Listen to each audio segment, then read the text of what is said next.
Assalamualaikum warahmatullahi wabarakatuh. Saya Berwakusuma dengan NPM 2010-1070 akan memaparkan materi tentang visum et repertum atau VER untuk memenuhi UTS forensik. Yang pertama ada pengertian VER. Visum et repertum adalah keterangan tertulis yang dibuat oleh dokter atas permintaan tertulis atau resmi penyidik tentang pemeriksaan medis terhadap seorang manusia baik hidup ataupun mati, ataupun bagian dari tubuh manusia berupa temuan dan interpretasinya di bawah sumpah dan untuk kepentingan peradilan. Secara harfiah, visum et repertum berasal dari bahasa Latin yang memiliki arti dilihat dan ditemukan. Dalam konteks hukum, VER dianggap sebagai bukti yang sah dan dapat digunakan dalam persidangan. Dasar hukum VER. Yang pertama ada pasal 133 KUHP menyebutkan ayat 1 dalam hal penyidik untuk kepentingan peradilan menangani seorang korban baik luka, keracunan, ataupun mati yang diduga karena peristiwa yang merupakan tindak pidana, ia berwenang mengajukan permintaan keterangan ahli kepada ahli kedokteran kehakiman atau dokter dan atau ahli lainnya. Ayat kedua menjelaskan permintaan keterangan ahli sebagaimana dimaksud dalam ayat 1 dilakukan secara tertulis, yang dalam surat itu disebutkan dengan tegas untuk pemeriksaan luka atau pemeriksaan mayat dan atau pemeriksaan bedah mayat. Yang kedua ada pasal 184 KUHP. Pasal ini berisi ketentuan tentang visum et repertum sebagai alat bukti yang digunakan dalam persidangan. Pasal ini menyatakan bahwa VER dapat menjadi alat bukti untuk menguatkan atau melemahkan alat bukti lainnya yang ada dalam perkara pidana. Yang ketiga ada pasal 185 KUHP. Pasal ini menjelaskan tentang pelaksanaan visum et repertum. Visum et repertum harus dilakukan oleh dokter atau ahli lain yang memiliki kompetensi di bidang tertentu. Pelaksanaan visum et repertum harus memperhatikan atas keterbukaan, ketelitian, keahlian, dan independensi. Yang keempat ada pasal 186 KUHP. Pasal ini menjelaskan tentang isi dari visum et repertum. Isi dari VER harus memuat identitas pelaku, identitas korban, dan identitas saksi. Selain itu,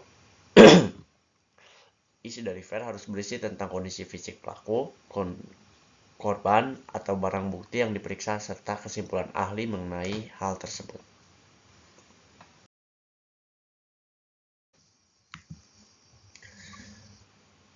Selanjutnya ada jenis-jenis VER.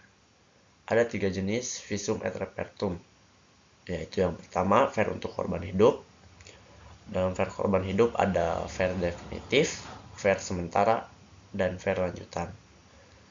Yang kedua ada VER korban meninggal atau jenazah untuk menentukan sebab, cara, dan mekanisme kematiannya. Yang ketiga ada VER khusus atau expertise.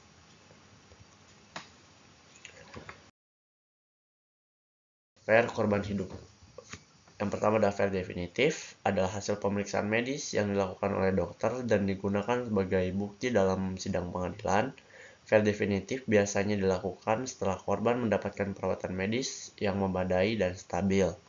Hasil dari VER definitif dianggap akurat dan memiliki kekuatan hukum yang kuat dalam sidang pengadilan. Yang kedua ada VER sementara, yaitu hasil pemeriksaan medis yang dilakukan oleh dokter pada korban hidup yang membutuhkan perawatan medis darurat. VER sementara biasanya dilakukan untuk menentukan kondisi korban saat ditemukan di tempat kejadian atau dalam perjalanan ke rumah sakit. Hasil dari VER sementara tidak dianggap akurat dan hanya digunakan sebagai bahan pendukung dalam sidang pengadilan. Selanjutnya ada VER lanjutan, yang merupakan hasil pemeriksaan medis yang dilakukan oleh dokter setelah VER definitif atau VER sementara. VER lanjutan biasanya dilakukan untuk memperjelas atau mengkonfirmasi hasil VER sebelumnya atau untuk memperbarui kondisi korban saat ini. Hasil dari VER lanjutan dapat dianggap akurat dan memiliki kekuatan hukum yang kuat dalam sidang pengadilan.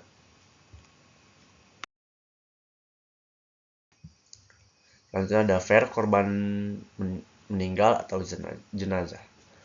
Fair korban meninggal atau jenazah digunakan untuk menentukan sebab, cara, dan mekanisme kematiannya. Hasil dari fair korban meninggal atau jenazah sangat penting dalam sebuah perkara pidana karena dapat menentukan apakah kematian tersebut disebabkan oleh tindakan kriminal atau tidak. Dan yang terakhir ada fair khusus atau expertise. Fair khusus atau expertise yang dilakukan oleh ahli tertentu seperti ahli forensik, ahli komputer, atau ahli lainnya yang memiliki kompetensi di bidang tertentu. Fair khusus biasanya dilakukan untuk menentukan atau memperjelas bukti-bukti yang terkait dengan perkara pidana, seperti analisis sidik jari, analisis suara, atau analisis komputer. Hasil dari fair khusus memiliki kekuatan hukum yang sama dengan fair lainnya dan dapat digunakan sebagai bukti dalam persidangan.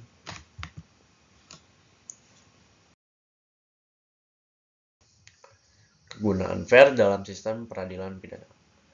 Visum et repertum atau fair memiliki peranan penting dalam sistem peradilan pidana, terutama dalam membuktikan suatu tindak pidana yang terjadi.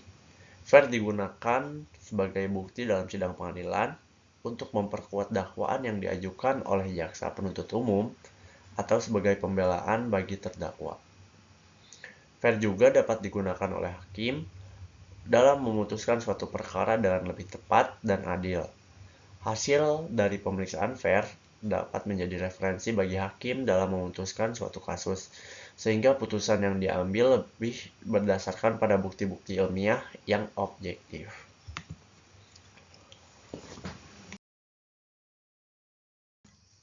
Selanjutnya ada yang berwenang membuat fair dalam pemeriksaan forensik atau pro justitia.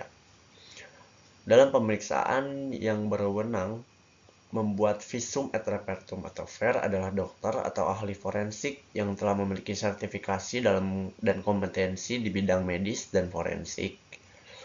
Dokter atau ahli forensik yang melakukan pemeriksaan harus memiliki pengetahuan dan keterampilan yang memadai dalam melakukan identifikasi, analisis, dan interpretasi bukti-bukti forensik yang ditemukan di TKP atau tempat kejadian perkara. Pemeriksaan fair biasanya dilakukan oleh dokter atau ahli forensik yang telah ditunjuk oleh pihak kepolisian atau jaksa penuntut umum. Dokter atau ahli forensik ini bertugas untuk mengumpulkan, menganalisis, dan menginterpretasi bukti-bukti forensik yang berkaitan dengan kasus yang sedang ditangani. Mereka juga bertugas untuk memberikan kesimpulan atau pendapat ahli yang berdasarkan pada fakta-fakta yang ditemukan selama pemeriksaan. Dalam melakukan pemeriksaan fair, dokter atau ahli forensik harus mematuhi prinsip-prinsip objektivitas, independensi, dan profesionalitas. Mereka harus bersikap netral dan tidak memihak pada salah satu pihak yang terlibat dalam kasus. Selain itu, mereka harus bekerja secara profesional, mengikuti prosedur yang telah ditetapkan, dan menjaga kerahasiaan informasi yang mereka peroleh selama pemeriksaan. Setelah selesai melakukan pemeriksaan, dokter atau ahli forensik akan menyusun laporan fair yang berisi hasil pemeriksaan dan pendapat ahli mereka. Laporan fair ini akan digunakan sebagai bukti dalam persidangan dan menjadi dasar bagi hakim dalam memutuskan suatu perkara. Oleh karena itu, sangat penting bagi dokter atau ahli forensik untuk bekerja dengan profesional dan akurat dalam melakukan pemeriksaan fair agar hasilnya dapat dipercaya dan digunakan sebagai bukti yang sah di pengadilan.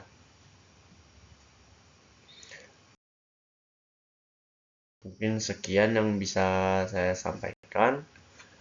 Mohon maaf bila ada salah kata. Wabillahi taufiq wal hidayah. Wassalamualaikum warahmatullahi wabarakatuh.